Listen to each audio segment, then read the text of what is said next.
एका तरुणाने लग्न जमत नसल्याने चक्क राष्ट्रवादीचे अध्यक्ष शरद पवार यांना पत्र लिहिले आहे. अलीकडच्या काळात लग्न जुळत नसल्याची अनेक उदाहरणे आहेत. वाढत्या अपेक्षा, वैचारिक अभाव यामुळे लग्न जमत नाहीत.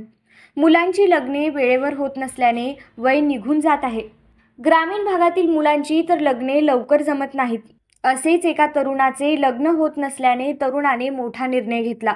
स्थानिक पातळीवर ही समस्या सुटण्याची आशा संपल्याने तरुणाने आता थेट देश पातळीवरील नेत्याला साकडे घातले आहे.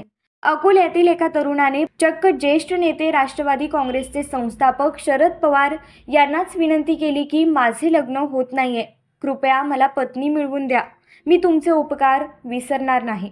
या तरुणाचे लग्न होत नसल्यामुळे त्याने राष्ट्रवादी काँग्रेसचे संस्थापक शरद पवार यांना पत्र लिहून मला लग्नासाठी मुलगी मिळवून द्या, मी तुमचे उपकार विसरणार नाही, असे साकडे घातले आहे. अकोल्यातील शनिवारी शरद पवार यांनी शेतकरी संवाद कार्यक्रमाला उपस्थिती लावली होती. त्यावेळी उपस्थितांपैकी काही नागरिकांनी त्यांना निवेदनं दिली.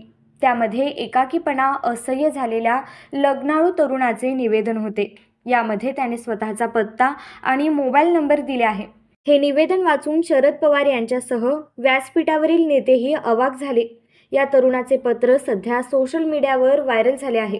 स्वतःचा पत्ता आणि मोबाईल नंबरसह शरद पवार यांना विनंती करणारा हा तरुण म्हणतो, माझे वय वाढते, भविष्यात माझे लग्न होणार नाही, मी एकटाच राहीन, तरी माझ्या जीवनाचा विचार करून मला पत्नी मिळवून द्यावी. मला कोणत्याही समाजातील मुलगी चालेल, तिच्या घरी राहायलाही तयार आहे, तिथे चांगले काम करीन आणि संसार नीट चालवीन, याची हमी देतो.